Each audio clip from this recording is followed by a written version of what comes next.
ভারতীয় সংবিধান মোতাবেক প্রত্যেক জনজাতির উন্নতির জন্য সংবিধান লিপিবদ্ধ আছে, কিন্তু আইডেন্টিফিকেশন পরিচয়টা ক্লিয়ার যতক্ষণ না হবে অতক্ষণ কিন্তু উমরাও কোন জনগোষ্ঠী ভাল করিবার পাওয়ার নয়। আমরা একটা মানসি জনে জনে কয় যাও কয়া বানাবো মুই রাজবংশী রাজবংশী মানসিক তো সবাই রাও করিয়া পাওয়া যায় না, কিন্তু কর্মে তার পদ্ধতি কৃষ্টি কালচারে জানে যে রাজবংশী। এবার বলো যে টাউনত সব বলো অরাজবংশী মানুষ বেশিরভাগ থাকে, ওই অরাজবংশী মানুষের বাড়ির ভিতরে দিয়ে গেইতে গেইতে যদি একটা শীতলের শেখার গন্ধ পান, আমরা একবারে কমো যে এই বাড়িটা রাজবংশী মানুষ, কেন শীতলের গন্ধ পেয়েছে, হয় না ভাই?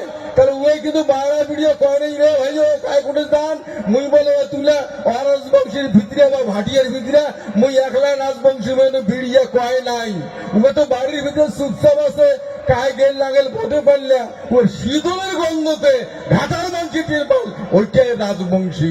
তেমনি করিয়া কোন জনজাতির যদি উন্নতি ঘটিবার চান, আত্মপরিচয় তলতি ফেলো নিজের কৃষ্টি কালচার ভাষা সংস্কৃতির মধ্য দিয়া, তবেই উন্নতি সম্ভব, তবে তো তোমরা রাজনৈতিক লিডার হওয়ার পাইবেন, তবে তোমরা শাসনযন্ত্র হাতন নিবার পাইবেন।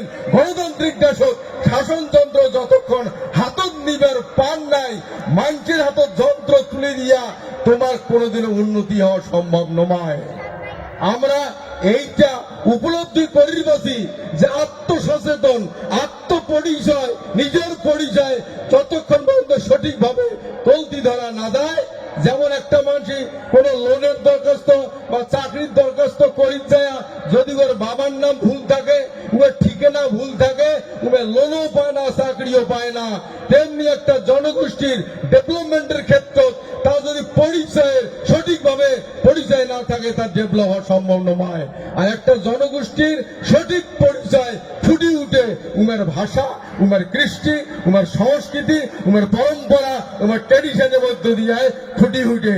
আমরা বিগত দিনত অন্য কোন চক্রান্তকারী ও ষড়যন্ত্রকারীর পাল্লাত পড়িয়া আমার কৃষ্টি, আমার ভাষা, আমার সংস্কৃতি ভুলি যাওয়ার পাল্লাত পড়ে গেছি। আমরা যখন বুঝলাম এই অপসংস্কৃতির প্রকোপত পড়িয়া আমরা ধ্বংসের মুখত, তখন আমরা তো সৃষ্টি করলাম the greater Coochbehar people association. এটা কোনো পলিটিক্যাল পার্টি নয়, রাজবংশী ভূমিপুত্র মানুষের উন্নতি করা, সচেতন করা হচ্ছে উদ্দেশ্য লক্ষ্য।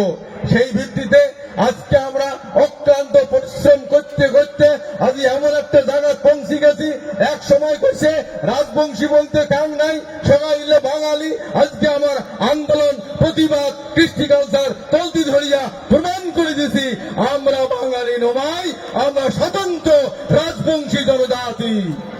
একটা সময় এই হলদিয়া গামছা বামপন্থী পিরিয়ড যখন শুরু করছি আমরা আন্দোলন, হলদিয়া গামছা দিলে ওই পুলিশের নজর পড়ে, দেখো তো হলদিয়া গামছাটা কুত্তি গেল কোন বাড়ি হয়, রাইতো দিয়ে ধরিয়ে নানান কেস দিয়ে জেলত দিছে। আর আজকে আমার প্রতিবাদ, আমার আন্দোলনের ফলে, আমার সচেতনার ফলে ওই যে কোনো মানে রুলিং পার্টি হোক, বিরোধী দলে হোক, সবাই গামছা, হলদিয়া গামছা কিনিয়া ঠেস করি ভারত দিয়ে প্রোগ্রাম করে।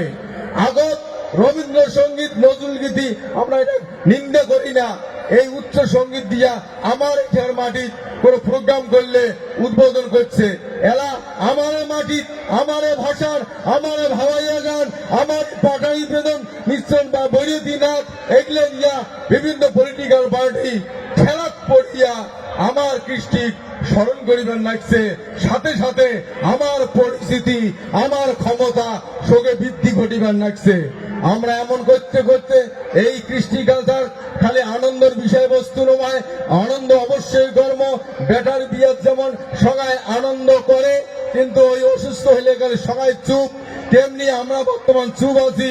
এই ছাওয়াটা একবার সুস্থ হলে মনের আনন্দে বাজে ভাণ্ডরে বিয়াত আনন্দ করিয়া আমরা যে ক্ষমতা অধিকার আদায় যখন করি পাবো, তখন ভাববো যে আমার ছাওয়া সুস্থ। আজকে যে জমি বেচে বেটি বিয়া বন্ধ, এই উদ্যোগটা নিছে সত্যি 100% ঠিক, কিন্তু ইয়ার মূল রহস্যটা কি আমার বুঝে খাবে? মূল রহস্য আমরা কৃষ্টি থাকি সারি গেছি। আগত 10 জনই তসলা, 10 জনই গামলা, 10 জনই সামিয়ানা সব কিছু 10 জনই ছিল। যদি কারো বেটার বিয়ে নাকছে ওই 10 জনই প্যান্ডেল দিয়ে বিয়ে হয়েছে, কোনো ভাড়া লাগে নাই। অপসংস্কৃতি ঢুকিল এলা প্যান্ডেল ডেকোরেটাস বেটাক বিয়ে দিবে উয়াকে ডেকোরেটাস লাগে প্যান্ডেল 1 লাখ 1.5 লাখ টাকা লাগে প্যান্ডেল, বেটিরও বিয়ের লাগে প্যান্ডেল ওই 1 লাখ 1.5 লাখ। ওই এখন বাস আর পলিথিন কিনে থুইছে, ওই বাস আর পলিথিন প্রত্যেক বিয়ে বাড়ি শোকরায় আর প্যান্ডেলে ভাড়া নেবে বড় লোক হয়। আর যদি বেটি আলোরও পয়সা নাই বেটা আলোরও পয়সা নাই। আমার এই অপসংস্কৃতি থেকে বেরিয়ে জাগাবে, আগের সাবেককালী সমাজ ব্যবস্থা ঘুরিয়ে জাগাবে। আমরা এলাকার সামাজিক যে আমরা বিত্তবান মানুষ হোক বা যাই হোক সাহায্য করিয়া দশঙ্গতি ত্রিফল, দশঙ্গতি গামলা, দশঙ্গতি তসলা এগুলো যে সেট করি পাই ওই যন্ত্র বা ওই বস্তু দিয়া আমরা প্রত্যেক পাড়ার বিয়া শাদী করে দিয়ে পাবো। ডেকেটাসের আর খাওয়া নাই, যার জন্য ওই ডেকেটাসের ঘর একদিন 1 গাড়ি বাস কিনিয়ে 12 মাস কামাই করে। আর আমার সাফল্য দেখে জয়া জমি বেচেয়া বেটি এলার ভয় যে বড় অত পয়সা নাই, তোমরা 2 লাখ টাকা চাইলেন কষ্টে মিষ্টি 1 লাখ টাকা দিন। এলা বেটা এলার কইয়া পছন্দ বেটা বিয়ে দেওয়া খায়, ওই 1 লাখ টাকা নিলে গাড়ি ফিরুবার বউ ভাতটা হয় না। এলা ইদি 1 লাখ নিলে উদি ফিরুবার 10 কাঠা জমি বেচাইলে বাকি টাকাটা মেকআপ করিয়া বউ ভাত দিবে। এই যে উফরেনি খরচার জন্য আমার জমি বেচিয়া বেটা বেটিক বিয়ে দেওয়া খায়, এটি থেকে বেরিয়ে যাবে। সমাজের ভিতরে চেতনা আনিয়া পাড়ায় পাড়ায় চাঁদা দিয়া হাড়ি তসলা সামিয়ানা কেন ডেকে তাদের ব্যবসা বন্ধ হবে, দাবিও আপনি বন্ধ হবে। চেতনা না হলে দুঃখ দূর হবে না। যাই হোক, সচেতন হওয়া অবশ্যই দরকার। আর আমরা বিশ্বের মাঝে শ্রেষ্ঠ জনজাতি, আমাকে একদিন স্মরণ করিয়া মানুষ ভাষা শিখছে, শব্দ শিখছে, ধ্বনি শিখছে, নেংটি বেঁধার থেকে শুরু করিয়া আমার 14 পুরুষে প্রথম যেদিন গাছের বাকলা বিন্দিয়া ইজ্জত ঢাকিয়া সভ্যতার সূত্রপাত করছে পৃথিবীর বুকত, সেই নেংটি বেঁধা জনগোষ্ঠীর মানুষই আমরা বংশধর। নৃতত্ত্ব বিদে কয় এগুলো আমরা জানি না। এই তত্ত্ব জানিয়া আমার চেতনা অর্জন করা হবে যে আমরা এই জগতের সভ্যতার মূলে ছিলাম। আজকে আমার নিজের ইতিহাস, কৃষ্টি কালচার, সংস্কৃতি, ভাষা ভুলে যাওয়ার কারণে আমরা আজকে অচেনা হয়ে গেছি, দুর্বল হয়ে গেছি। আমার মানুষ দুধ সেই করে।